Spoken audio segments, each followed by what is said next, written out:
ሰላም የተከበራችሁ ተመልካቾቻችን እንደምን አላችሁ?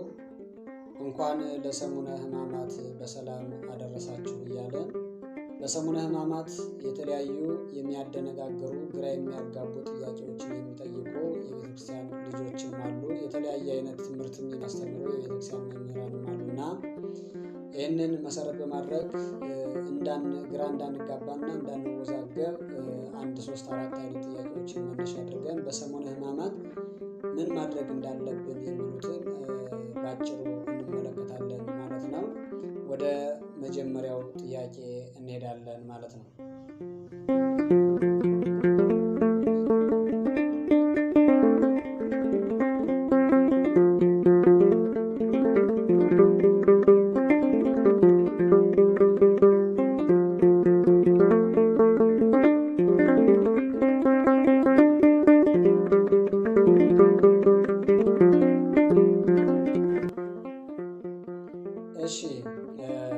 የመጀመሪያው ጥያቄ በሰሙነ ሕማማት የማይሰገድበት ቀን አለ ወይ የሚል ጥያቄ ነው።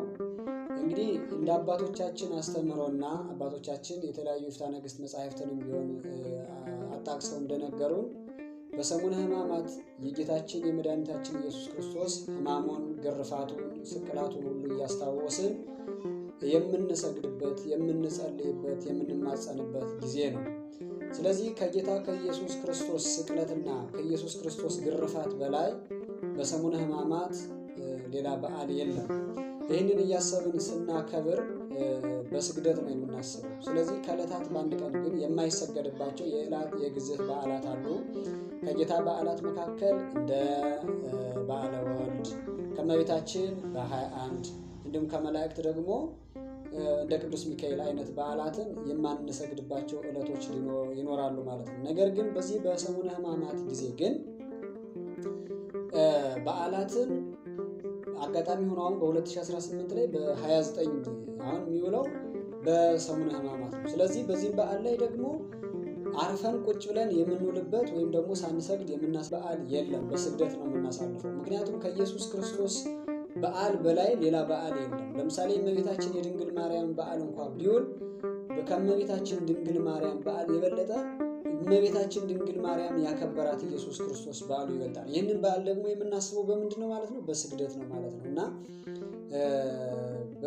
የማይሰገድበት ቀን የለም። የምናሳልፈው በሙሉ ስግደት በመስገድ በመማፀን በመጸለይ በማልቀስ በመማፀን የምናሳልፈው በዓል ነው ማለት ነው ሰሙነ ሕማማት።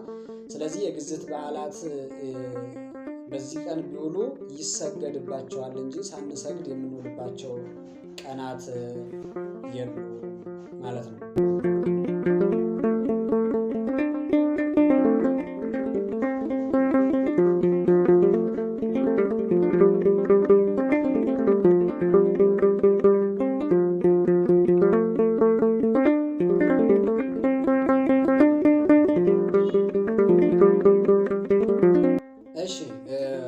ሁለተኛው ጥያቄ ጸሎት በምንጸልይበት ጊዜ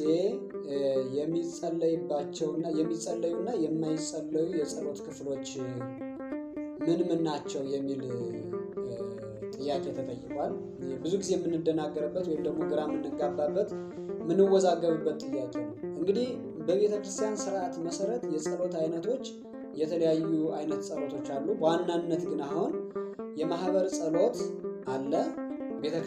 በቤተክርስቲያን የሚጸለይ በማህበር በጉባኤ የምንጸልየው ጸሎት አለ። በግል የምንጸልየው ጸሎት አለ። ስለዚህ አሁን ለምሳሌ በጸሎት ጊዜ ለምሳሌ ጸሎት ሃይማኖትን ስንል እስከ አመይብል ሐመ ወይም ደግሞ ታመመ እስከሚለው ድረስ ጸልዩ ይላል። ይህ ጸሎት የሚጠየቀው ወይም ደግሞ የሚያስፈልገው መቼ ነው ማለት ነው? በማህበር ጸሎት ጊዜ ነው ማለት ነው። ስለዚህ የግል ጸሎት በምንጸልይበት ጊዜ የግል ጸሎት የምንጸልይ ከሆነ የተከለከለ የጸሎት ክፍል የለም። ማንኛውም አይነት ጸሎት እንጸልያለን። መልኩም ሊሆን ይችላል፣ ውዳሴ ማርያም ሊሆን ይችላል፣ የተለያዩ ድርሳናትም ሊሆን ይችላል። የምንጸልየው ጸሎት እንዳንጸልይ የሚከለክለን ነገር የለም። የተከለከሉ ጸሎቶች ለምሳሌ የቅዳሴ ጸሎት፣ ለምሳሌ ጸሎተ ቅዳሴ ስጋውና ደሙ የሚፈተትበት ቁርባኑ የሚፈጸምበት ዕለት ነው። ይሄ ጸሎት ደግሞ እንዳይደረግ በማህበር ላይ እንዳይጸለይ በጾም በስግደት እንዲያልፍ እንጂ ስጋው ደሙ ተቆርሶ የሚታልፍበት ሰሞን እንዳይሆን አባቶቻችን ደንግገዋል ማለት ነው።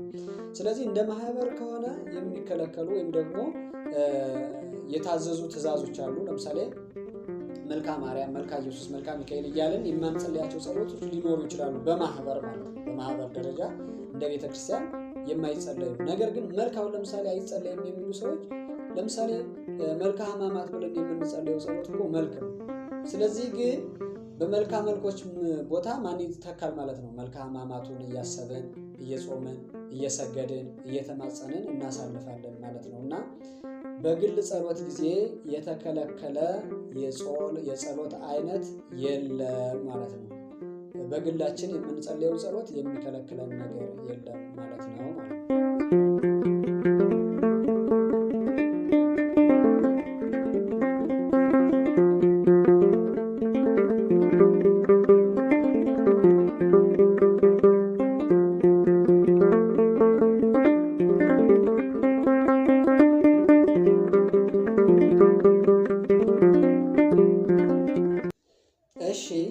ሶስተኛው ጥያቄ ማማተብና መስቀለኛ መልበስ ይቻላል ወይ? በዚህ ሰሞን በሰሙነ ሕማማት ላይ ማማተብ እንዲሁም ደግሞ በመስቀለኛ ለብሶ ማገልገል ወይም ደግሞ ወደ ቤተክርስቲያን መጓዝ ወይም ደግሞ መስቀለኛ መልበስ ይቻላል ወይ የሚል ጥያቄ ነው።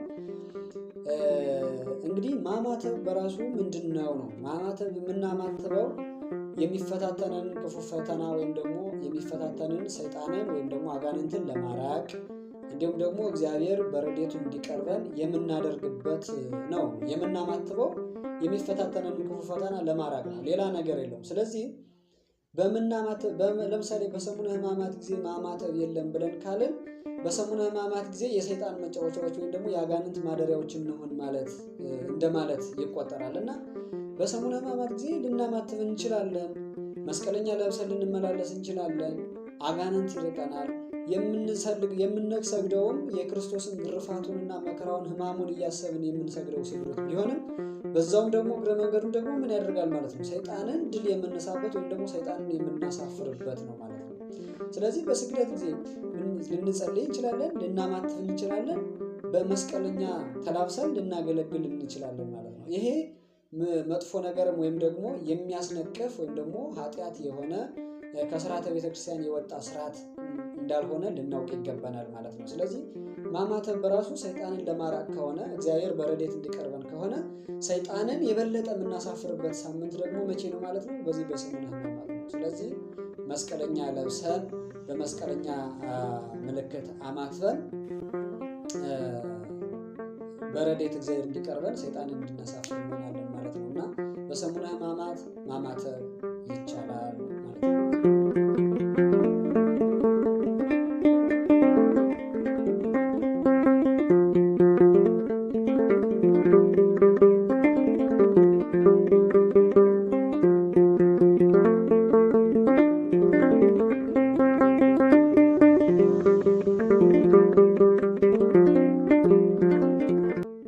እሺ ለዛሬ የመጨረሻው ጥያቄ የሚሆነው ስለ ሰላምታ ነው። እንግዲህ በሰሙነ ሕማማት ሰላምታ እንዴት ይታያል? ሰላምታ ይቻላል ወይም ደግሞ ሰላምታ መለዋወጥ ይቻላል ወይስ አይቻልም የሚል ጥያቄ ነው። እንግዲህ በሰሙነ ሕማማት ሰላምታ የሚከለከልበት ወይም ደግሞ ሰላምታ አይቻልም ተብሎ ብዙ ጊዜ የሚነገርበት ዋነኛው ምክንያቱ ምንድን ነው? ጌታችን አምላካችን መድኃኒታችን ኢየሱስ ክርስቶስ በይሁዳ አማካኝነት ይሁዳ አሳልፎ ሲሰጠው በመሳም ነው አሳልፎ የሰጠውና ጌታ ኢየሱስ ክርስቶስም አንተ የእግዚአብሔር ልጅ ወይም ደግሞ የሰው ልጅ በመሳም አሳልፈህ ትሰጣለህን ብሎ የገሰጸበት ነውና በዚህ ሰሙን ላይ ሰላምታ የተከለከለበት ዋነኛው ምክንያቱ ምንድነው ብለን ካልን የሽንገላ ሰላምታዎች፣ የሽንገላ መሰሳሞች ወይም ደግሞ የማስመሰል መሰሳሞችና ሰላምታዎች በፍጹም ይሁዳን የሚወክሉ ስለሆኑ ያንን እንዳናስብ ያንን እያሰብን ሰላምታን እንከለክላለን ማለት ነው። ነገር ግን ሰላምታ በራሱ በደል ወይም ደግሞ ኃጢአት ወይም ደግሞ ክፋት ኑሮበት አይደለም። የይሁዳን ሰላምታ እንድናስበው ነው። ስለዚህ አሁን ለምሳሌ በመካከል ላይ አንድ ሰው ሰላም ቢለን ወይም ደግሞ በደል ነው ኃጢአት ነው ወይም ደግሞ ተሳሳተኝ ብለን የምንናገርበት ነገር ሊኖር አይገባም። ምክንያቱም በዚህ ሰላምታ ላይ እንግዲህ እኛ መከልከል ያለብን አይደለም በሰሙነ ሕማማት በየትኛውም ጊዜ ቢሆን የማስመሰልና የሽንገላ ሰላምታ ሁልጊዜም የተወገዘ መሆን አለበት፣ ወይም ደግሞ የምንጠላው ሰላምታ መሆን አለበት። ነገር ግን ከልባችን ውስጣችን በፍቅር ሆኖ በንጹህ ልቦና ሆነን ሰላምታ ብንለዋወጥ አይደለም በማንኛውም ጊዜ በሕማማትም ራሱ እንደዚህ አይነት ሰላምታዎች የሚያስነቅፉ ነገሮች አይደሉም። ስለዚህ ሰላምታን የሚከለከልበት ዋነኛ ምክንያቱ ይሁዳ ጌታን አሳልፎ እንደሰጠ በመሳም አሳልፎ እንደሰጠ ለማስታወስ ቢሆንም አሁን በሰላምታ መካከል ላይ አንድ ሰው ሰላም ቢለን መጥቶ ሰላምታ ቢለዋወጥ የሚያስነቅፍ ነገር እንደሌለው አባቶቻችን ይናገራሉ ማለት ነው። እና ለዛሬ ይህንን ያክል ከተነጋገርን ይበቃል። ምናልባት ግልጽ ያልሆነላችሁ ወይም ደግሞ ተጨማሪ ጥያቄዎች ካሏችሁ አባቶቻችንን እየጠየቅና አባቶቻችንን ያስተማሩትን አስተምሮ መሰረት እያደረግን ወደ እናንተ እናቀርብላችኋለን። በኮሜንት ላይ ጥያቄዎቻችሁን ማቅረብ ትችላላችሁ ማለት ነው። እንግዲህ በሰሙነ ሕማማት ጸልየን ጾመን ሰግደን ለማበረከት እግዚአብሔር በቸርነቱ ያብቃን። ወስብሐት ለእግዚአብሔር።